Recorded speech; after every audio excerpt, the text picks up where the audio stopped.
Happy Thursday evening, everyone, and welcome in to one of the two final episodes of this season of the Lions Grid. I'm joined here again by Mr. Jeffrey Raymond. Jeffrey, how are you doing this Thursday evening? I'm doing great. We actually had a nice day outside. It was warm. A lot of our snow melted, but I expect at least one more snowstorm before this winter's up. You know, it feels like the last couple of years we at least get one before the end of April. So I know it's February. It was 51 here around me here in Auburn Hills in Michigan. So It was real nice. The sun was out, great times. But definitely, it seems like spring wants to be here. But yeah, definitely, I'm skeptical. Yep, I can still feel the cold air at the end of the breeze. It's still here. that winter chill still creeps up on you. Yes. Well, of course, one thing that is also still here is the NFL season, of course. There is only one game left to be played, and last weekend they did have the Pro Bowl. It actually started on Thursday, and then they finished up on Sunday. And the NFC really, obviously it's not the same old lineup where they're lining up 11 on 11 and playing an actual game. It's been broken up into the different mini games, but the NFC – they really they seem to be embracing this new format. The guys are still very motivated, and a couple of Lions leading the way in some of the activities. Aiden Hutchinson in the tug of war, pretty much going 1v4 against the AFC guys and yanking them into the pit, and then Penei Sewell pushing the sled with Jason Kelsey on it. Some Lions standing out there and helping fuel that fire for the NFC. Heck yeah, I'm always for conference, rooting for the conference, except it's for teams I don't like, so I guess that's kind of biased. But it's good to see the NFC kind of dominate there, even though it was just a bunch of mini games for athletes. But it's cool because there's a perception I feel like that the AFC is much stronger than the NFC, but I feel like our records are more muddied because we all play each other and we're a pretty good conference. So that's all I gotta say about that. I think the NFC is pretty good. And there's a lot of young, hungry talent on the NFC side. So if there is a gap between the AFC and the NFC, it's definitely it gets smaller and less notable every year because the NFC is definitely coming quite a long way. Campbell in the conference now. Well, one of the things we have been keeping an eye on the last couple of episodes is the off-season shuffle, because obviously the only two teams still in season are San Francisco and Kansas City. So we've seen a lot of changes in the front office and with coaching staffs. And instead of, we have the hot butts segment, which we will continue to do next year. But instead of trying to break news, because that's more of us just talking about what we think coaches' situations are in. But instead of trying to keep track of this coaching carousel and front office stuff, I'm not going to bore everybody. We had in the one episode I did go through and I went through and I'm like, here's the new head coaches and the new assistant coaches and listed them all out. ESPN and Fox Sports, all of them, they do a much better job than I can do of conveying that info. So it's out there, but it has been a pretty interesting off season already for some teams.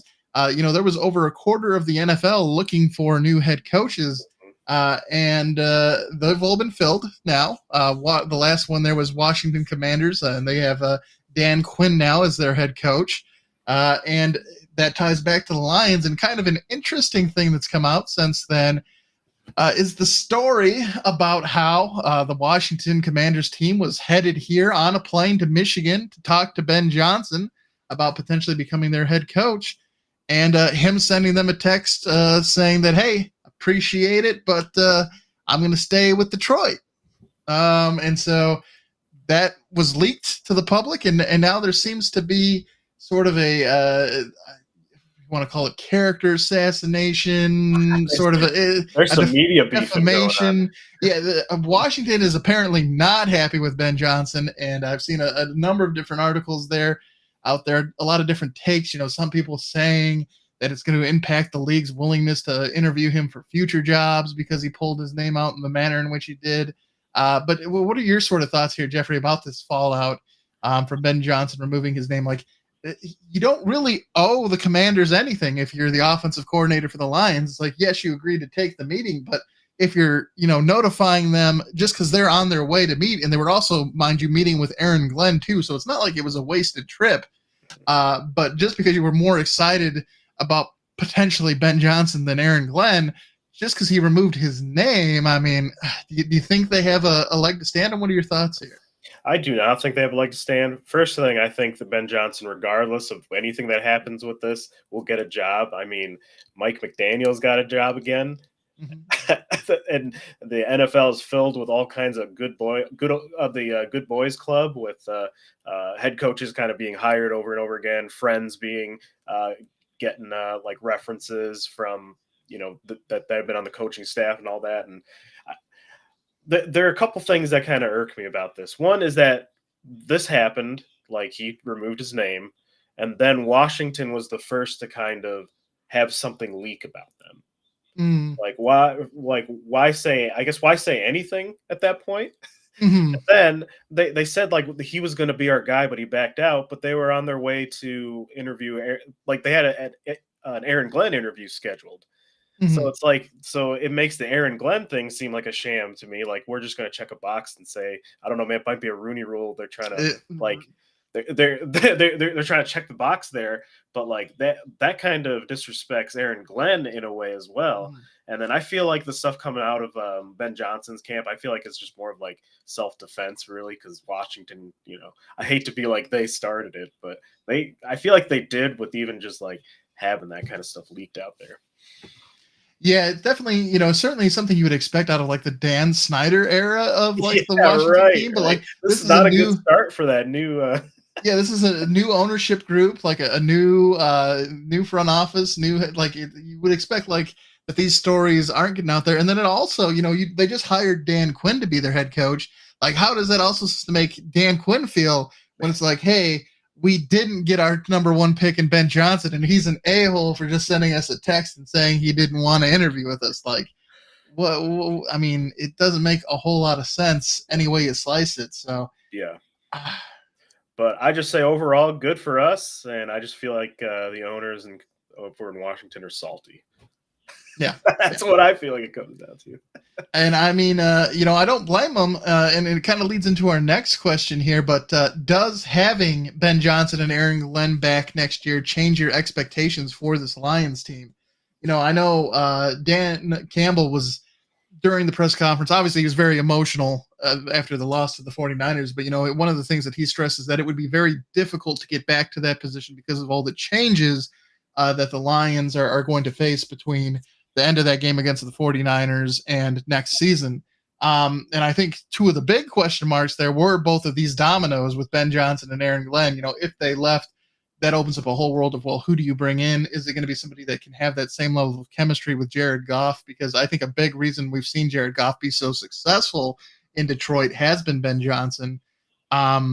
Yeah, so that was a huge thing. I was definitely more worried about Ben Johnson leaving than Aaron Glenn. Number one, I wasn't really sure anyone would take Aaron Glenn as like last season. I think he did a very good job of making a defense that wasn't very talented and really turning them around. And because they were much better at forcing takeaways last year, so that kind of masked some of their lack of talent. This season, I think he did a good job, but they were still like that secondary. Even that secondary was just glaring. Like that was just a glaring issue. They did a very good job of bending and not breaking, and I do think Aaron Glenn is definitely a part of that. Being able to have that. Be able to have the defense play at that level where, yeah, we may give up a crap ton of yards, but we're gonna hold, our red zone defense is going to be really good. I think that is, a part of him. And to his credit, I saw something that we were in the top 10 for pressures this year on QBs. And then, of course, we were 22nd in sacks. So, like, We were not getting home, but we were there. We were yeah, there. he was putting them in position to make plays. It just wasn't happening. So, but it didn't seem like, this season in particular, when you walk in and you're like, yeah, I'm like the 32nd pass defense in the league. That's a hard sell to become a head coach. So I thought we were pretty safe there in Glenn. But what are your thoughts here? Getting these two back and having them as our offensive and defensive coordinator next year, does that give you, I guess, does it make you feel more comfortable with the idea that we could make it back into the playoffs and maybe back into the championship game? Or did you want to see potentially a change there? I think it's a good thing overall. Having that continuity, especially when there's Mhm. clearly a combined shared goal. I mean, Dan Campbell. I mean, he was. It was good to hear a coach kind of be more honest about it. It's like you guys worked hard, but like we might not be back here. Like this was the moment for some people. and it's a great season and everything, but like it clearly he's like a master motivator. I mean, Yeah. he sewed in the bulletin board material for the next season right now with that, because all those guys want to come back, all those guys want to play hard, all of them are talking about unfinished business and all that, and I feel like we're gonna see a very focused in Lions team next year. But I think, though, on the flip side, if they would have both been gone, I feel like Dan Campbell and Brad Holmes would be the right people I would want to get their replacements. I mean, clearly they are sticking with what works as far as like running a modern offense, building the team. Clearly they know what they're doing when everybody was poo-pooing their draft, but their draft ended up being a pretty fucking solid draft, So I think I would have been okay with them riding the ship, but I feel like that continuity is important. Everybody kind of has a shared goal now, and I feel like we're going to be there again. Yeah, I'm glad we don't have to see that episode of the Detroit Lions What Ifs series play out, because I agree with you. I definitely at this point I trust Brad Holmes and Dan Campbell to find the right guys. I definitely don't know who off the top of my head, I don't know who those guys would be to replace them, but I'm glad we don't have to go down that route of them having to find somebody to try and do that. It is nice. And certainly I think it's great to see. I guess, it definitely signals the fact that the culture has changed with the Detroit Lions organization, because in the past, up until Ben Johnson, like, when have you ever heard of a coach saying, no, I like the direction we're going with the franchise in Detroit. I'm not going to leave this because I like what we're building towards. We have unfinished business. Like, that hasn't happened before this regime. So I definitely think that's a huge, like a big old plus sign for this team and where it's going. So yeah, it really makes, like, I've been kind of popping up in my YouTube feeds have been like some video clips from the Hard Knocks series we were in a couple years ago, and just like the way things seem to be run there, everything just seems to be really solid, and like I would want to work there, even though I would get destroyed on the field. You know what I mean? Like, feels like it's just like that locker room, that whole organization is just kind of turned up from upside down to right side up here as far as like running things, and it's really encouraging. It went from a Matt Patricia run place where players wanted to get the F out to being a place where players are like, man, I want to play for that guy. I don't know how Matt Patricia got another job. That's a whole nother thing. I don't understand what the Eagles are doing, but he doesn't have a job currently. Yeah, he's still looking, but we'll see. Yeah. I don't know if one of the rumors that popped up during the Pro Bowl, and it ties into our next question because it involves Bill Belichick here, but it talked about a potential expansion team because there was a whole thing in the AFC, or was it? Yeah, it was the AFC with like it was a mix of AFC and NFC players where it was like Tyreek Hill, I think it was Jalen Hurts, and a couple like other guys. Like 4-star guys at the Pro Bowl were all talking together with Bill Belichick and hanging out with him, and they're like, "Oh, it's going to be a Dan Snyder expansion team because he wants back as an NFL owner," and it's like, many. I mean, it just chaos. I would like that. I don't know. I feel like doesn't the expansion draft have a thing where you can like protect a certain amount of players? So wouldn't like you would think that some of those players like Tyreek Hill, you think would be their right? Like he would be the insta like no, put him on the ban list.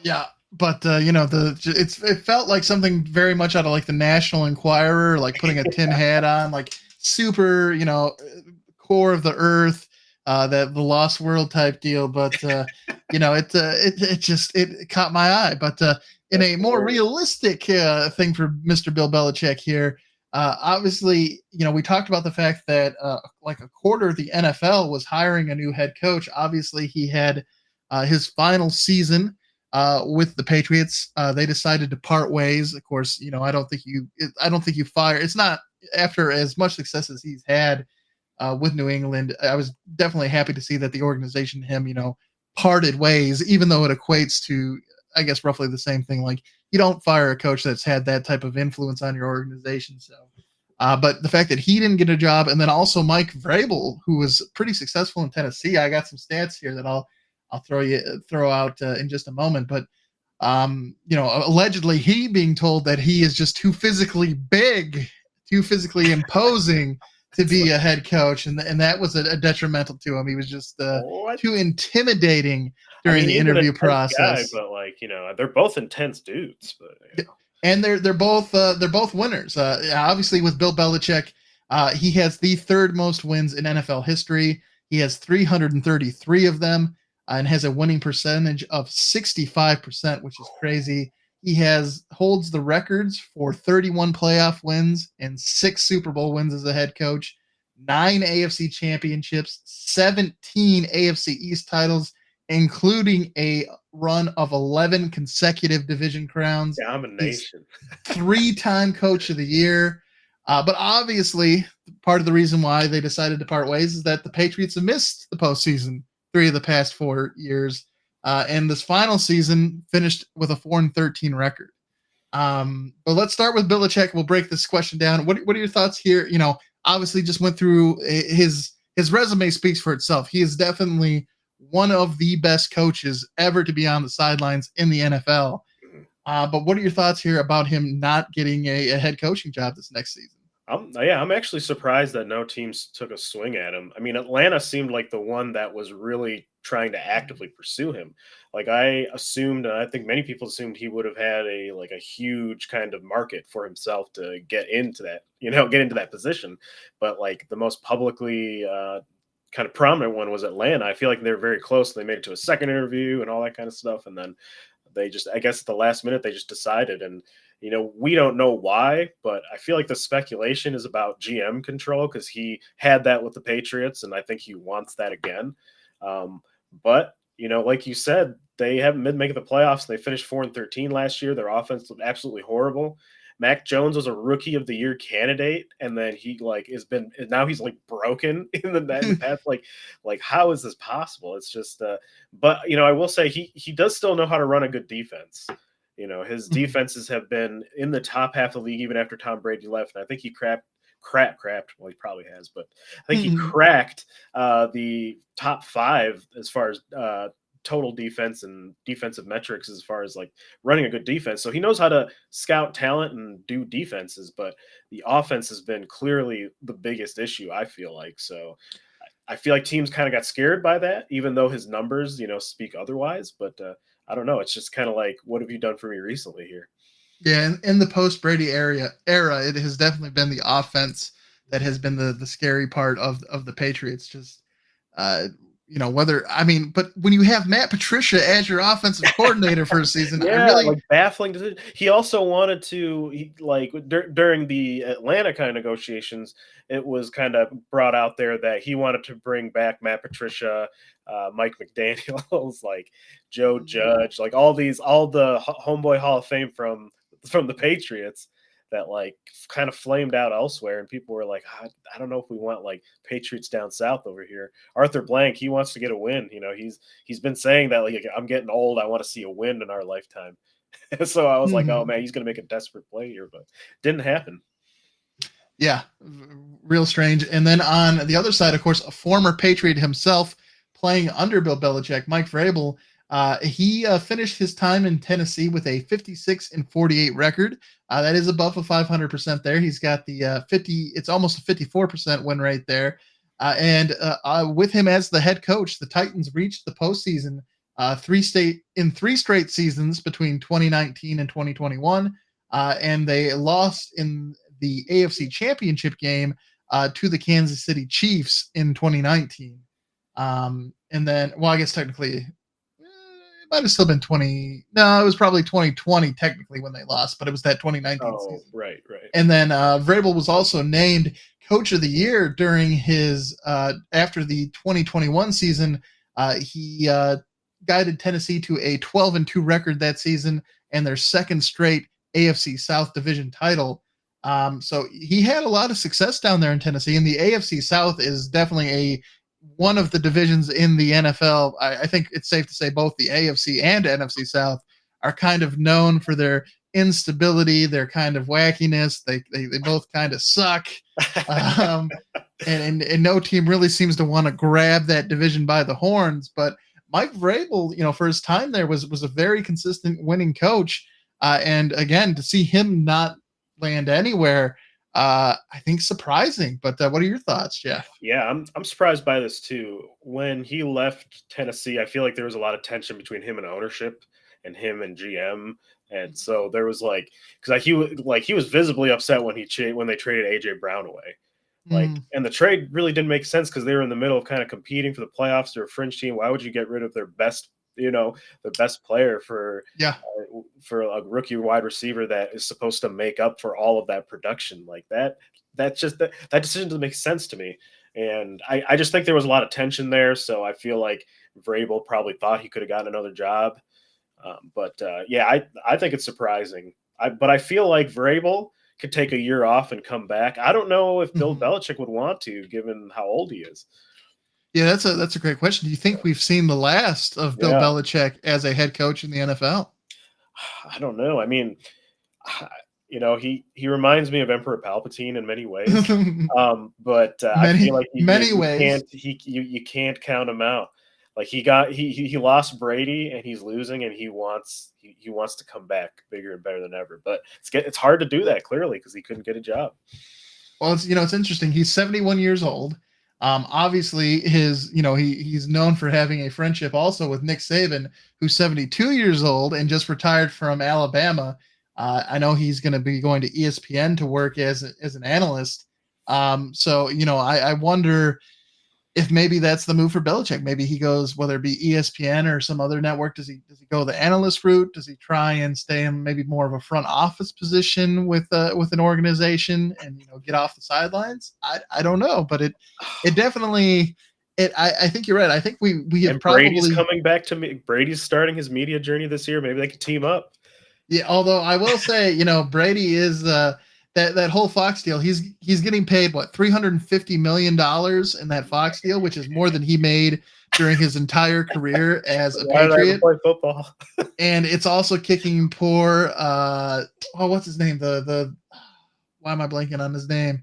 He has partners up with Kevin Burkhardt. He's Oh, Greg Greg Olson. Olson. Greg Yeah, Olson yeah, is getting like kicked to the side for him, yeah. and And Greg Greg Olson's Olson's been pretty good. good, Yeah, and yeah. he's just getting kicked to the side. So I mean, I understand it's Tom Brady, so I mean I get it, but at the same time, I think Greg Olson does. I mean, really get rid of Tony Romo. Tony Romo started out really strong, and I feel like as has gone on, Tony Romo has become worse and worse as a Yeah, I don't know, commentator. Jim. It You know, went from like being really cool how he could like read the defenses and like give you insights into what was happening to being like, I just don't want to hear Tony Romo anymore. yeah, I agree. This is what I want to see. I want to see Bill Belichick, Tom Brady, Al Michaels.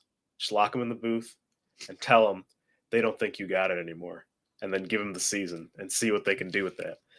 Hyper competitive guys, legends. See what would happen.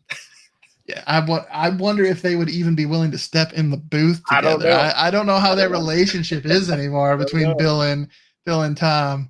I mean, Tom Brady's probably cool with it because he's got an extra Super Bowl ring that he can bring to the Yeah, party, he can. and so he came out on the right side of that feud. But I don't know how Bill Belichick feels about it. He might not be as might not be as psyched to be in that room.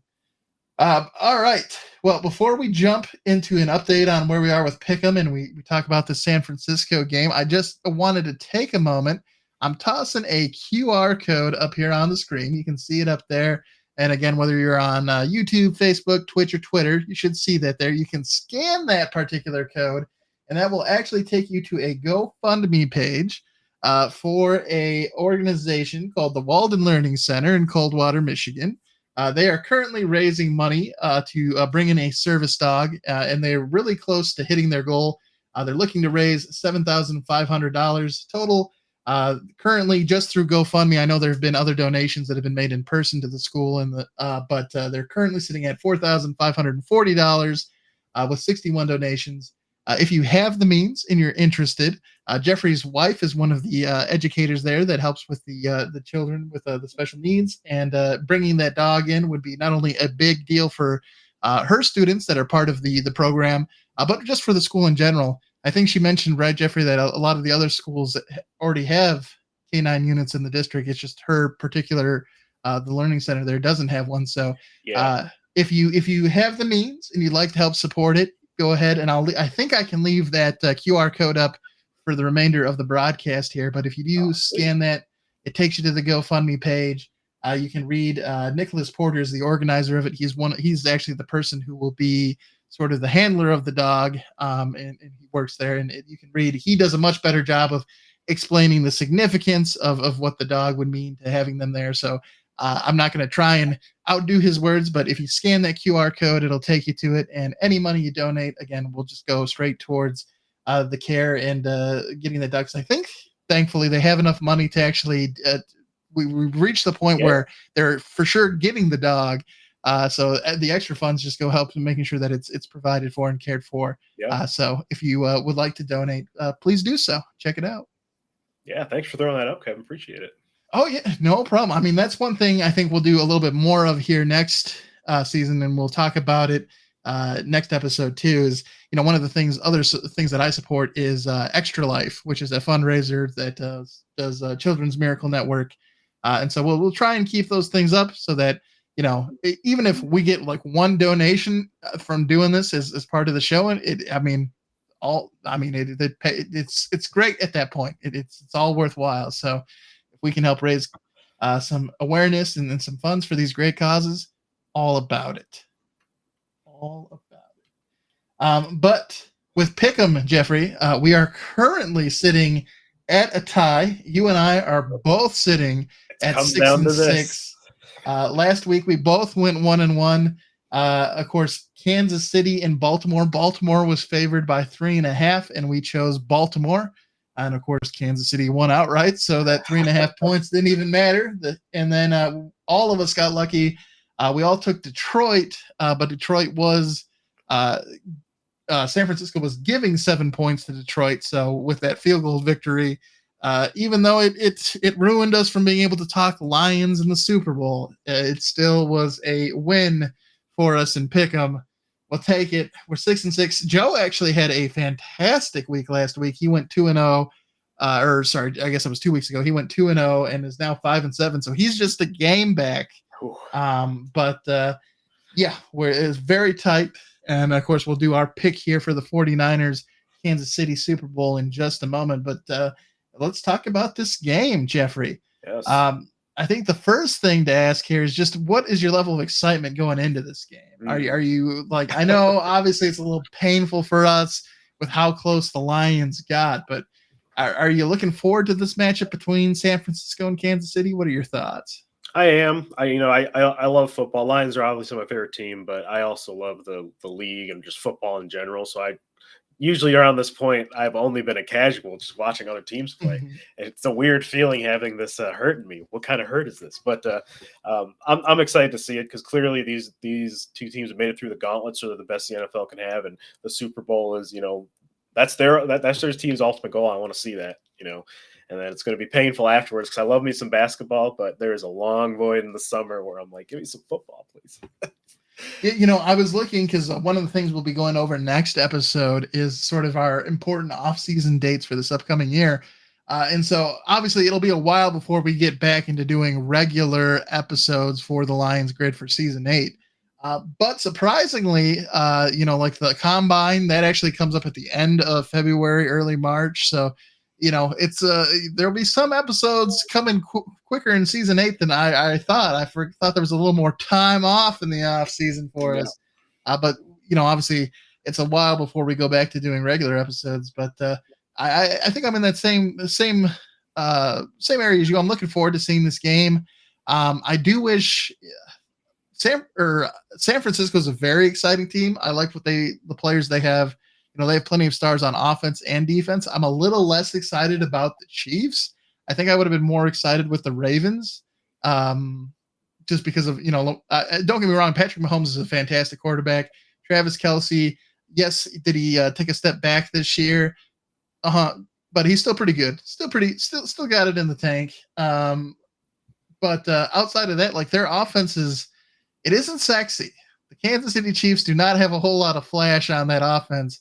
Even just having Tyreek Hill back there at least gives you something to, sink your teeth into. It's a very lean Kansas City Chiefs offense.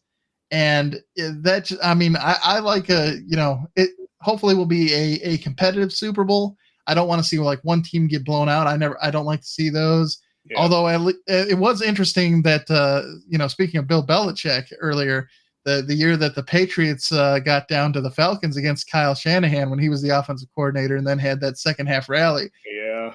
Like if you're gonna have it happen, that's at least an exciting way to have like right. happen.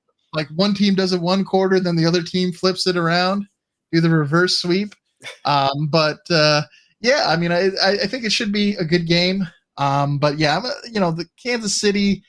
I love Andy Reid. I love Patrick Mahomes. Love Travis Kelce. But yeah, I'm not sure.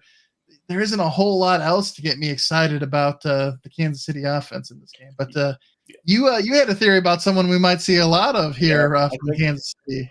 I think it's going to be the Pacheco show. I mean, one thing that Kansas City has been able to do really well is power running. They switched from more of a finesse team to more of a power kind of team, and I think I see why is because their weapons on the outside really aren't very dynamic. Outside of Kelce, I mean, pretty much their entire offense. It's been true even with Tyreek Hill being there, but that offense kind of moves through Kelce, and everybody else is kind of a secondary. But they switched to this power run game, and he's been feasting quite a bit, especially against the Ravens, and they're a good defensive team. Yeah. Yeah, and I think that is going to be interesting to see. That probably will be the key to the game, because I know that I forget his name, but the right tackle there for Kansas City. Obviously, he was getting off to an early start and wasn't getting called very often against Aiden Hutchinson and the Lions in week 1. But since then, I think he is like the most penalized offensive lineman by far in the NFL. Yeah. And of course, the 49ers bring a lot of talent on that edge, whether it be Chase Young. They have Nick Bosa. I got to remember which Bosa. They have Joe. Is it Joey? Is it Nick? Who's the older guy? Oh, no, Joey's with the Chargers. You're right. Yeah, Joey's with the Chargers, and I heard an interesting rumor about us potentially trading for him, and I was like, okay, he can come play for the Lions. Sure. But, they have Nick Bosa. They have Chase Young. They also have the Armstead guy. But, there's a lot of talent on that defensive front. And so it'll be interesting to see, because I think if they get in a position where they get down early and that 49ers pass defense can just sort of pin their ears back and send pressure, that's not the Lions offensive line they'll be going up against there. So I think it might. I feel like at that point you've got the X factor Mahomes. I mean, if he wins this, I mean, is he starting that climb towards Tom Brady? I mean, he'd need to get this one, I feel like, but it's also cool to see him work. I mean, his run on a broken ankle, I'm excited, especially because there's also that storyline about Brock Purdy. I mean, he, like many people see, he's very polarizing. Mm-hmm. Many people see him as an MVP candidate, best quarterback. Other people are like, oh, system quarterback, all that kind of stuff. But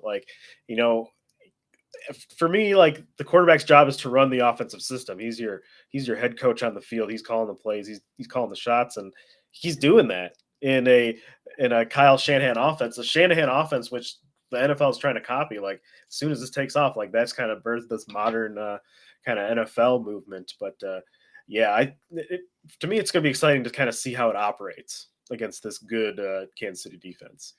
Well, so you've teased a little bit your answer here for our first question. And, this isn't the first time we've seen a Kansas City, San Francisco Super Bowl. Of course, the last time it happened, Jimmy Garoppolo was underneath center for the 49ers.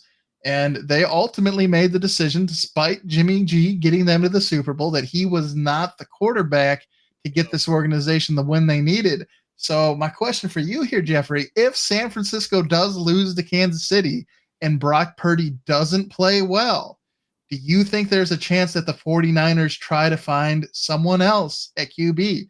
Kirk Cousins will be available in free agency as a potential Kyle Shanahan, Kirk Cousins reunion. What are your sort of thoughts here? Do you think there's a chance, if Brock Purdy doesn't play well, that he may lose that starting job in San Francisco?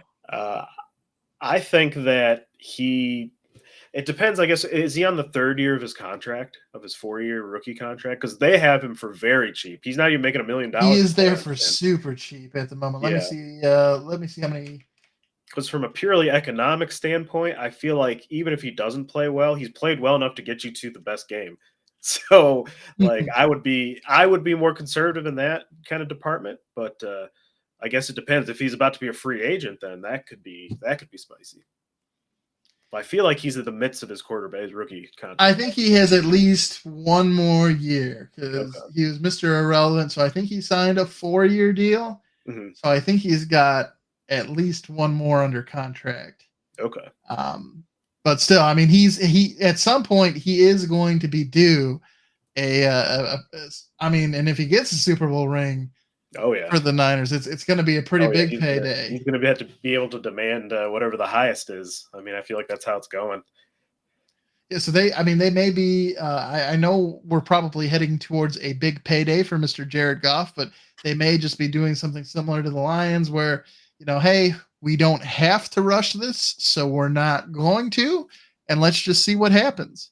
Like this is his contract year kind of thing. Like get it, like see how the end of the season plays out, and then do negotiation at the end of next year kind of thing. You think? Yeah, I think potentially they could do that, or even just like before they commit to him long term, just like we have him under contract. Let's let it play out and Yeah. see where everything lands, and then decide from there. Because we don't have to do anything, so Yeah. let's not. Yeah.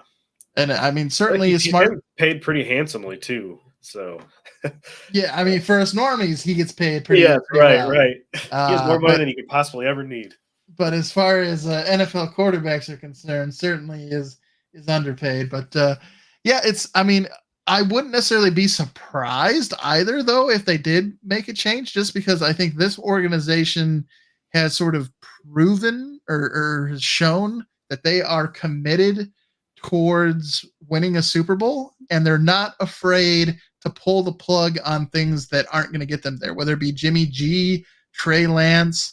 They have sort of shown that they aren't scared to make mistakes while looking for that franchise QB or that guy that's going to get them that Super Bowl win. Hmm. And so I Yeah, that's a good it point. Yeah. seems like I know Nick Bosa was telling Brock Purdy that this is your locker room, this is your team, you're our guy.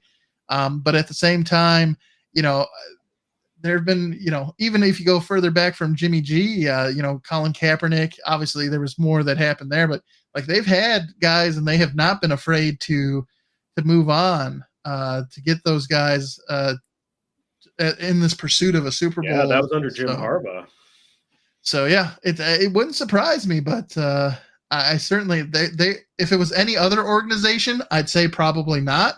But the San Francisco is the one that I'm just they have a willingness to do some weird things at QB as they really push for that Super Bowl. So it's a possibility. But you were also talking about Patrick Mahomes there, Jeffrey, and what a win would mean for his legacy. At the moment, where does Patrick Mahomes rate on your all-time QB list? Oh man, for me, because like I feel like I evaluate quarterbacks more highly in the time I was a fan, like Mhm. 2004, like 2004-ish is when I really started getting into football. So some of the old greats might not make my top 10 list just because of recency bias. But yeah, I would put him in my top 3 quarterbacks of all time kind of thing.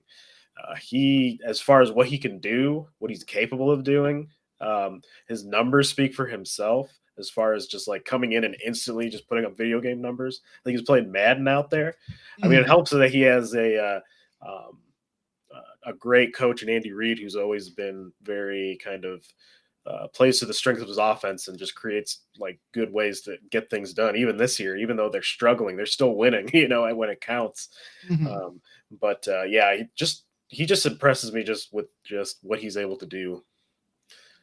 Yeah, I know he's definitely. I don't know what number exactly I would lock him in at on my list, but same boat as you. Where, yeah, could I look at the whole history of the NFL and all the quarterbacks? Certainly could, but when I do my rankings, I'm looking at guys who I've actually seen play. Yeah. Like I'm not gonna go back and try and watch old timey black and white footage of players or like watch Joe Namath play. Like I'm not saying they were bad players, but that wasn't my NFL. That's not the NFL I grew up in. It's Mhm. not the NFL that I watched. So, yeah, I think obviously, I think my top 3 are probably Brady, Peyton, and um, Why am I had just thought of his name, but the Saints QB, Oh, Breeze.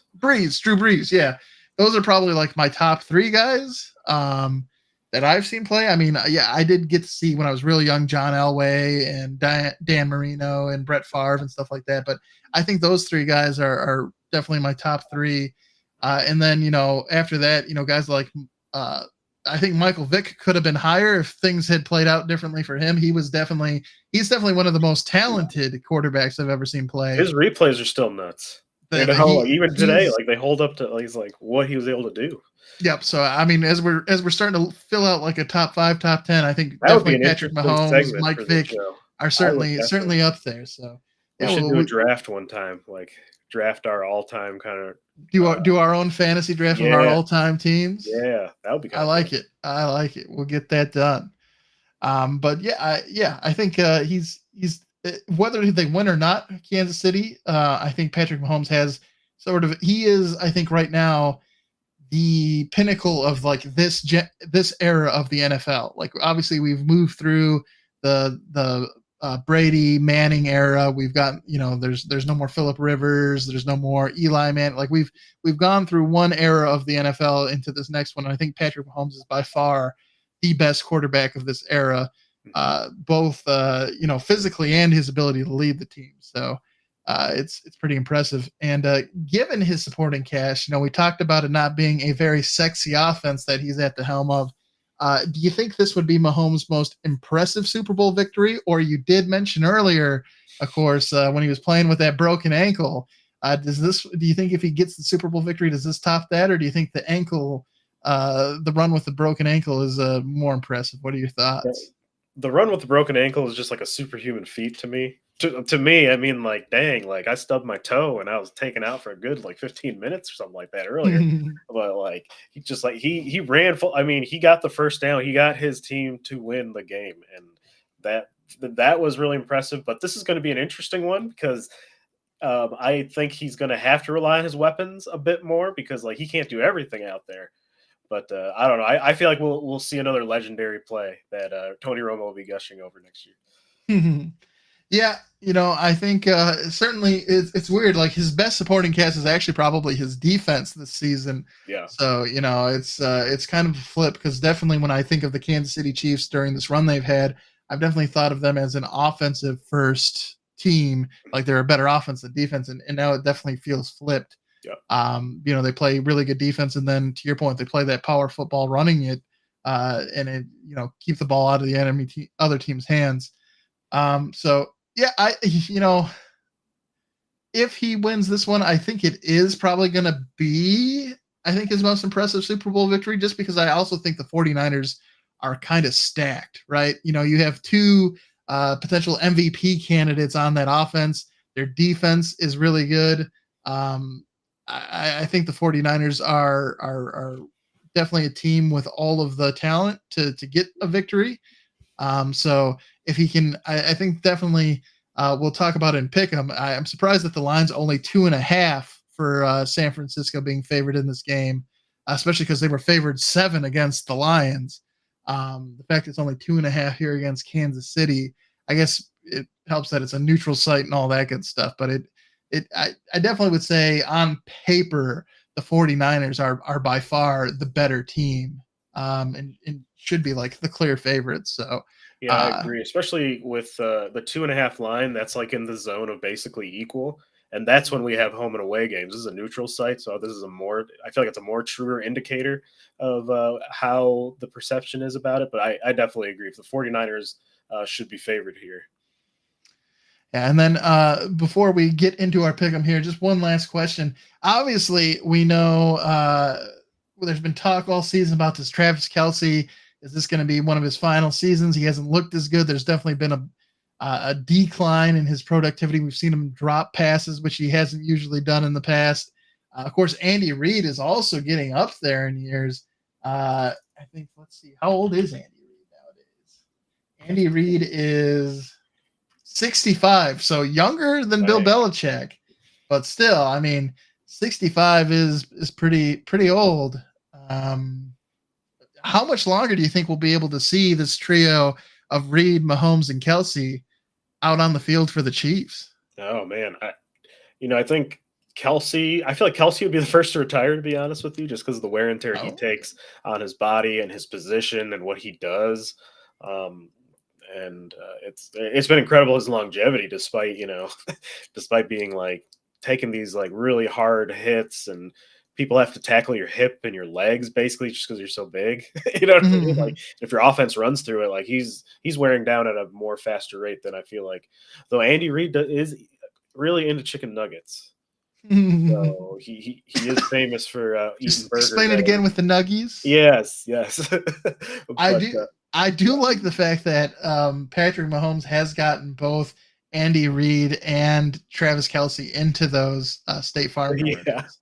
Like I don't think obviously you think of like the Baker Mayfield commercials, you yeah, think of Aaron Rodgers, like they didn't get teammates involved, and not only yeah, has Patrick Mahomes gotten Travis Kelsey involved, but he's also gotten Andy Reid in, and that's I mean yeah. that's pretty cool. Yeah, I I feel like they're more of a fun dynasty rather than the Patriots dynasty. I feel like the Patriots dynasty was. Well, I keep coming back to Emperor Palpatine, but I feel like there were like yeah. dark forces going on over there. But at least I feel like this, like, I can't hate them because they're so good. You know what I mean? Mhm. But Yeah, they have more of like the Rebel Alliance feel to them, right? yeah, Like they're like the People's Dynasty yeah, as yeah, opposed to being right, like right. the stuffy Imperial Dynasty. Yes, yes. And it'll be interesting to see, yeah. I know there's been some talk and some speculation already about if they do get a Super Bowl win or even not. Could this potentially be Andy Reid's last season too? So it is going to be interesting to see who does retire first. If you're right, if it is Travis Kelsey or if it is Andy Reid. Of course, the Chiefs are in the Super Bowl for the fourth time in 5 seasons, and they have won two of the three so far. So it'll be interesting to see what happens here. And of course, Andy Reid also made the Super Bowl when he was coaching the Philadelphia Eagles. So it's not like he hasn't had his share of success. Obviously, he's not at the level of Bill Belichick, but I don't know if he has like an appetite for saying, "Hey, I can catch Bill. I'm going to stick around. He's only got the 6 Super Bowl wins. I can beat that because I mean you know, he's getting up there in years, but he is younger than Bill Belichick. So I mean, Yeah, he could if he wanted, I guess. yeah, yeah. Totally up to him. All right, Jeffrey, it's the moment we've been waiting for. We have a tie, both 6-6 in playoff pick'em. San Francisco is favored by 2.5 here against Kansas City. Who are you locking in as your Super Bowl pick here to win Super Bowl 58? I think the dynasty still rolls. I'm going with the Chiefs outright. Going with the Chiefs outright. I mean, you still get the points, so you still get your 2.5. Yes. But I like you're coming out and declaring an outright Chiefs victory. I think it's going to be a close game for sure, but I think Kansas City pulls it out and just proves that they can adapt, they can overcome. Yeah, this is. I've been struggling with this, and I've been going back and forth even as we've been doing the episode because, at times I definitely have liked what I mean. Brock Purdy has not played like lights out this postseason, but even against the Lions, his ability when he's not known for being a runner to scramble and get first downs and put Oh, that those team were in a place daggers. to do a comeback, like there's that stuff that I expect out of someone like Patrick Mahomes, who is that guy, who is the guy of his franchise. But the fact that Brock Purdy has been doing that type of stuff, making those type of hero plays as Mr. Irrelevant, and just with all the rest of the talent that's around him, you know what? I'm gonna go with San Francisco in this one. We will have a pick'em winner. Okay, I'm yes, going with Kyle Shanahan to finally lift that trophy and get a Super Bowl victory here. that's some Uh, good showman material there, Kevin. you know what? I figured if I'm on the fence and I'm 50-50, I might as well, make it so we have a clear champion for our playoff pick'em at the end of this. So I guess give me CMC, Brock Purdy, and those 49ers. I like Get it. the win here. I All like right. it. I'm Well, excited. What are you doing for the Super Bowl? What are uh, your plans? we are hosting the family over here. I think we have on the menu some mini, well, not mini, I guess personal pan pizzas, Ooh. some hillbilly sushi, as we call it, which is Oh. it's the dill pickles. You wrap, well, you give your dill pickle, you take a piece of ham, you put some cream cheese on it, then you wrap that around the pickle and slice it up like sushi. What is called Fantastic. the hillbilly sushi? What? That's what I call it, hillbilly sushi. But I don't know if that might not be getting around with other people. That might not be a name everyone's familiar with. But it's like sushi, but just hillbilly. It Yeah, feels right to I me. would try it. And then some chicken wings. So it's Oh, I you love me know. some chicken wings. How about you? What plans do you have for the big game?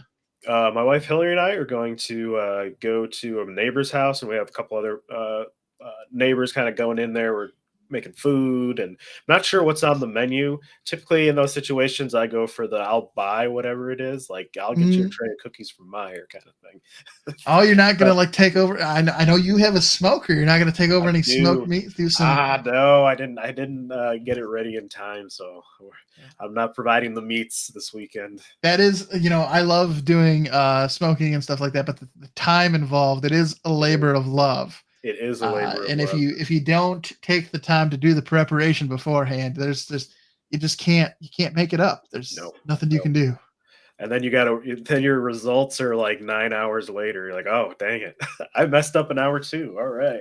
And I mean, it's always delicious, but there's also you just feel like it's almost at times you feel exhausted. Like it's almost better the next day as the person that actually went through the process Yeah. of cooking the stuff because you're like at that time you're just like, it's Yeah. been a long day, Yeah. and then but you, the next day you eat it and you're like, oh my god, I'm a genius.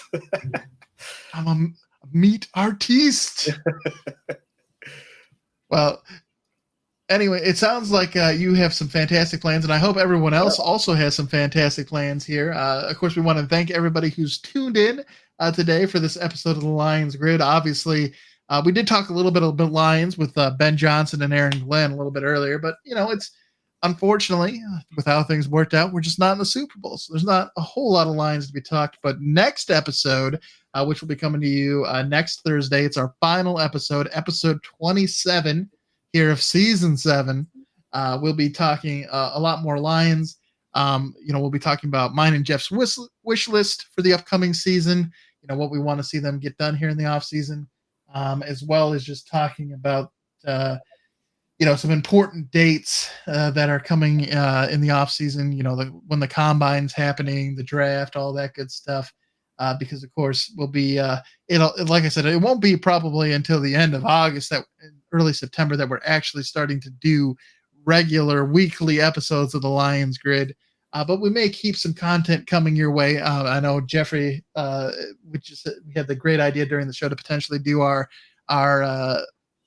fantasy draft teams of our all-time players. So those could be little quick snippets that you might see pop up on YouTube, Facebook. We'll also talk about our plans for next season, because we are potentially going to be adding in some new things, whether that be Instagram, TikTok, doing reels, doing stuff like that to kind of help give you some different content options, as well as potentially looking at, obviously we're streaming live here, but also using this and publishing it on podcasts, places where you can get podcasts and things like that as well. So not only will there be the visual element for people who want to tune in and see our lovely faces. Of course, Jeffrey is much lovelier than I. But you can see us, or if you prefer to listen to us during your work day or when you're getting stuff done. We want to diversify our options so that our audience can enjoy us on whatever medium they're looking for. And then again, that QR code that's up there above me that says Forever Friends underneath it.